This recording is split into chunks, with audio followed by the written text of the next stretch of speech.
Buenas amigos, ¿qué pasa? ¿Cómo estáis? Bueno, hoy os traigo una cosita nueva, como siempre, espero que os guste. Y hoy vamos a hablar de las válvulas de expansión electrónica, ¿vale? No me voy a meter mucho en materia para no aburriros, pero os voy a traer hoy dos métodos para poder manipular una válvula de expansión electrónica sin la placa electrónica de la máquina. O sea, vamos a suponer que por motivo que sea, pues necesitamos manipularla o, por ejemplo, nos falla el control de la válvula y queremos dejar la máquina funcionando, aunque sea a bajo rendimiento, pero con la válvula abierta. El motivo que sea, puede ser muchos motivos o, por ejemplo, me acuerdo de un caso de una máquina que era todo nada, pero llevaba válvula de expansión electrónica. Entonces tenía las placas electrónicas malas, no había posibilidad de reparación y hubo que ponerle una placa electrónica universal. Entonces, pues se cogió la válvula, se puso la máquina a andar y la válvula se manipuló desde fuera sin electrónica hasta que se puso en un punto de funcionamiento óptimo para funcionar la máquina. Entonces, se nos pueden dar muchos casos en los cuales necesitamos manipular la válvula y si no tenemos electrónica, pues es muy complejo. Entonces os voy a enseñar dos métodos bastante simples en el cual podéis manipular la válvula. Entonces vamos a empezar un poquito para que veamos de qué va una válvula de expansión electrónica. ¿Vale? Aquí os traigo un dibujo donde tenemos las diferentes partes. Está así abierta. Tenemos por un lado tenemos la bobina externa, que es lo que hace que la válvula se mueva. Luego tenemos aquí el cilindro que este cilindro está en varias partes. Una parte que está que no está, como si dijéramos, en contacto con el gas, y esta pequeña cámara que sí es la que está en contacto con el gas. Entonces, y luego tenemos este burlón que es el que va girando y es el que va haciendo la regulación. ¿Cómo lo hace? Pues este burlón, voy a coger un lápiz o algo. Vamos a ver. Vamos con esto que es más finito que mis dedos. Entonces, esto tiene una punta cónica, ¿vale? Muy fina, donde va entrando aquí en este orificio. Entonces, según vayamos metiendo o sacando la punta cónica, pues vamos estrangulando el paso de gas por este orificio o dando más pasos. Este tipo de válvulas suelen ser reversibles. ¿Qué quiere decir eso? Que lo mismo puede pasar el gas en esta dirección, que sería esta la tubería, una tubería, y esta la otra. Lo mismo puede pasar el gas en esta dirección que puede pasar el gas en esta dirección. ¿Vale?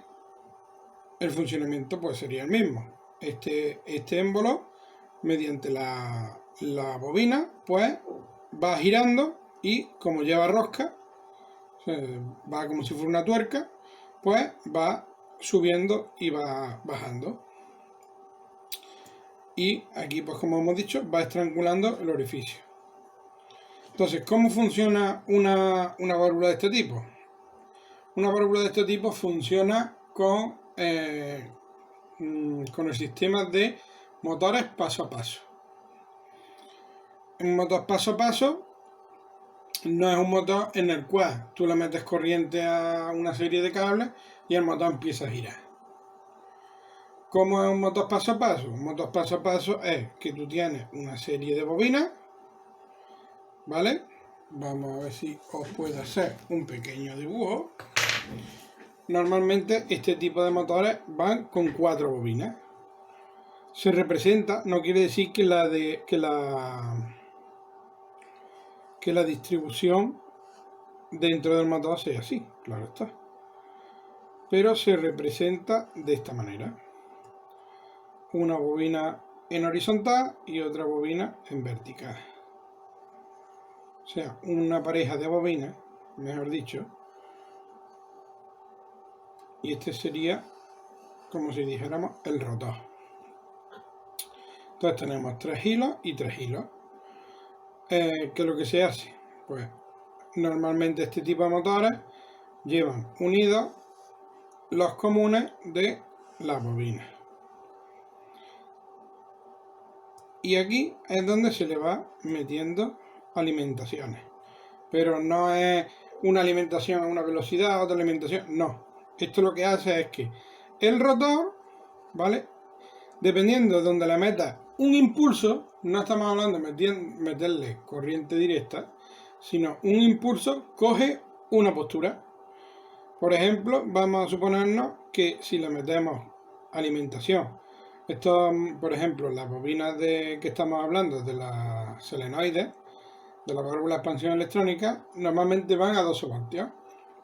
Entonces, si nosotros le metemos, normalmente las bobinas van el común a positivo, ¿vale? Más 12 voltios, y el resto van a negativo. Entonces, si le metemos nosotros aquí un negativo, pues coge una postura. Por ejemplo, vamos a imaginarnos que coge esta. Que le metemos, le quitamos la alimentación a esta y se la metemos a esta, pues coge otra postura. Que esa postura es fija, ¿vale? Le quitamos la alimentación a esta y se la metemos a esta, pues coge otra postura. Que le quitamos la alimentación a esta, se la metemos a esta, pues coge otra postura. Que empezamos de nuevo, empieza otra vez. Y así pues va dando vueltas. Que en vez de dar este orden, vamos al revés, pues iríamos al contrario. ¿Vale? Normalmente, cuando un fabricante hace una placa electrónica para manipular un tipo de motor de estos, lo primero que tiene que saber es cuántos impulsos tiene que dar para dar una vuelta completa. O sea,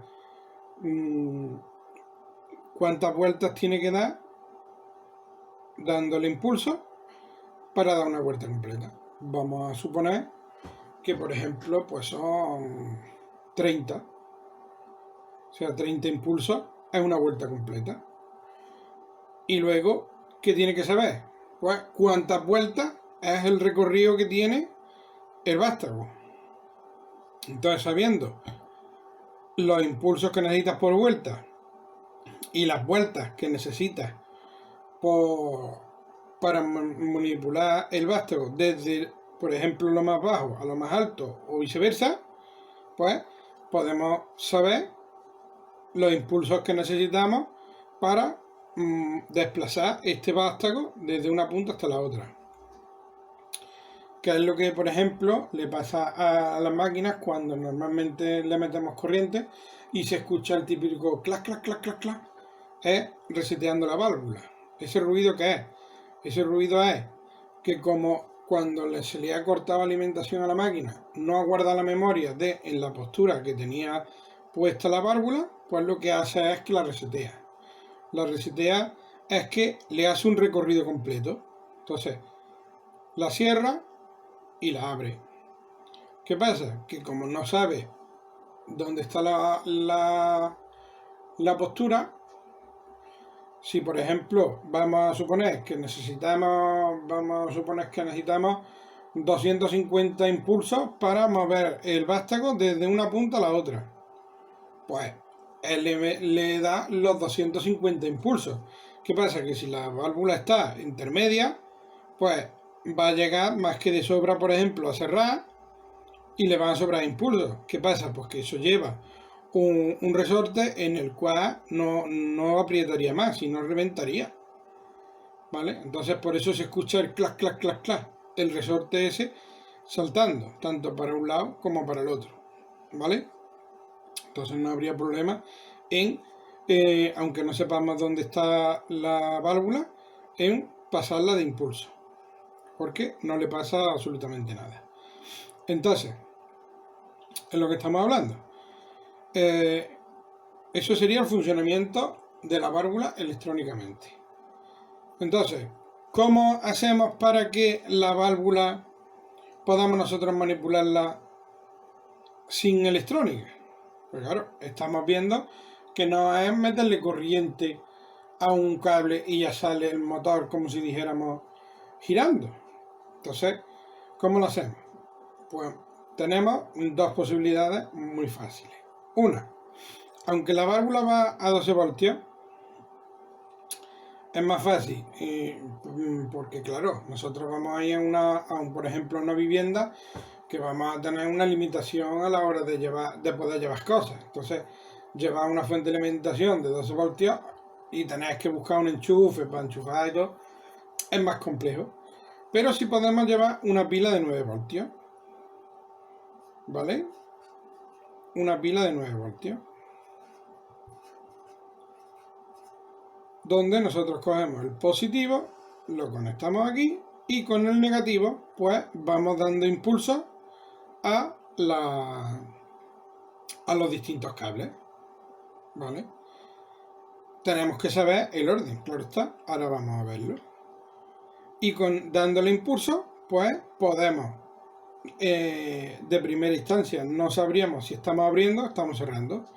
Pero si nosotros estamos haciéndolo con una máquina que está funcionando, en el momento que tengamos puestos los manómetros, pues vamos a ver si el gas refrigerante va a subir de presión o va a bajar de presión. Entonces ya vamos a deducir si estamos abriendo o estamos cerrando la válvula. Y otro método sería, que no necesitaríamos pilas ni necesitaríamos nada, pues sería con unos imanes. Se le quitaría la válvula, o sea, la bobina, se le quitaría la bobina y con un imán pues iríamos girando alrededor del émbolo para ir moviendo esto. Esto ahora os voy a enseñar cómo se haría con una válvula que tengo aquí, ¿vale? Entonces, de estas dos formas, pues podríamos manipular la válvula dentro de la máquina, claro está, sin tener que sacar ni nada, y podemos manipularla para hacer lo que queramos, abrirla, cerrarla, regularla, lo que queramos. Entonces, en este caso, tenemos aquí un cuerpo de una válvula, ¿vale? Esto sería la parte esta del émbolo, y la parte de abajo se la he cortado para poder que veáis el émbolo este, ¿vale? Que es el que se mueve, que le he soldado aquí un cachito de cable rígido de cobre para que veáis el giro, ¿vale? ¿Veis cómo gira? Y ¿veis? Ahí le he soldado en la punta, pero eso lleva una aguja muy fina, ¿vale? Entonces aquí va dando vueltas y veis cómo va saliendo. Cuando llega a la punta, pues ya no sale más. Y al revés, ¿veis cómo va entrando? ¿Escucháis el ruido? No sé si lo escucháis. Eso es cuando ha llegado al tope, que es el típico ruido que se escucha en las máquinas, ¿vale? Entonces, veis cómo va hacia los dos lados. Entonces, ¿cómo la podemos manipular? Como hemos dicho. Pues bien, con unos imanes. Por ejemplo, aquí tengo unos imanes de neodimio, ¿vale? Donde, ¿veis? Entonces, si yo voy girando alrededor, ¿veis cómo va girando y hace el mismo movimiento? No hace falta que esté la aguja en el mismo sitio. Lo podemos ver incluso al contrario, ¿veis? ¿Veis? Entonces, con el imán, como hemos dicho, pues podemos manipular perfectamente la válvula y girarla, y conforme vamos dando vueltas, pues va saliendo o va entrando. Esta sería una forma muy cómoda de poder manipularla sin necesidad de más nada. Que queremos ser un poquito más sofisticados y, como digo, pues podemos hacerlo, como hemos dicho, con una pila, con la bobina y eso. Entonces, aquí tengo su bobina, ¿vale? Que esto iría metido de esta manera, ¿veis? Y aquí tenemos el conector. En este caso tenemos que el rojo y el marrón son los comunes y luego estos 4 son los de las bobinas. Entonces el orden pues sería este orden. Iríamos o así o iríamos así, ¿vale? Entonces, ¿qué es lo que haríamos? Pues yo, por ejemplo, lo que he hecho así, que tengo aquí otra bobina de otra semejante, pues lo que he hecho ha sido, esta es la otra bobina, le he cortado los cables, le he puesto unas fichas, he conectado los cables en la misma posición, porque eso sí que es importante, y le he conectado, como veis, una pila de 9 voltios, donde ya tengo conectado el positivo a los comunes, y el negativo a ver que le voy a dar los impulsos para que lo veáis.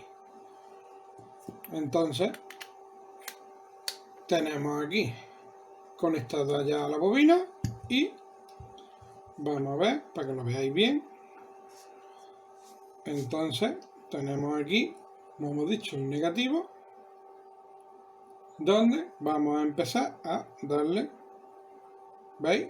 Se va moviendo muy poquito, pero veis cómo va girando.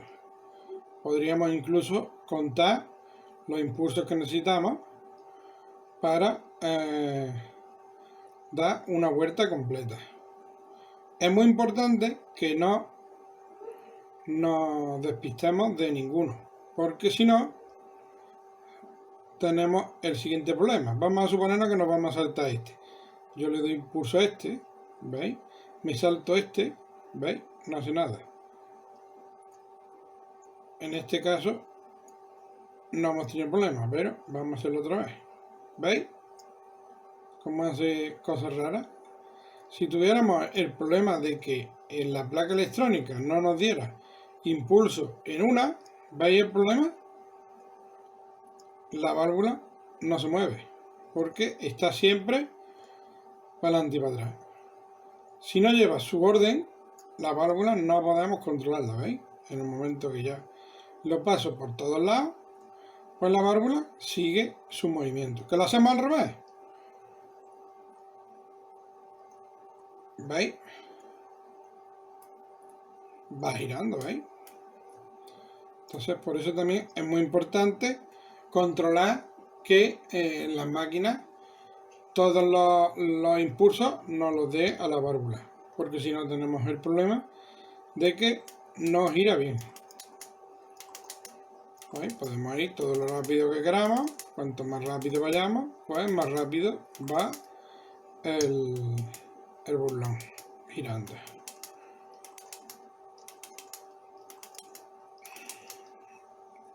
Y estas son dos formas muy simples de manipular una válvula. Tiene muy poquita historia. Hombre, sé que es más cómodo el tema del imán, pero para que veáis, a lo mejor de esta manera también podéis tener un poco más de control a la hora de regularla. Que vamos, prácticamente es casi lo mismo. Como veis, son dos formas muy simples. Aquí siempre damos soluciones muy simples. ¿Qué queréis ser más sofisticados? Se podría hacer un manipulador, por ejemplo, con un Arduino, donde le metamos su alimentación, que lo podemos hacer también con una pila de 9 voltios, y con el Arduino hacer una secuencia donde le va dando los impulsos tanto para abrir como para cerrar. Por ejemplo, os pongo ese reto, a ver si alguien... Está claro que si alguien lo hace es porque le vea utilidad. No vamos a hacer cosas que no nos vayan a servir para nada. Entonces, pues, esto es todo. Espero que os haya gustado e intentaremos aprender algo más en el próximo vídeo. Venga, un saludo, hasta luego.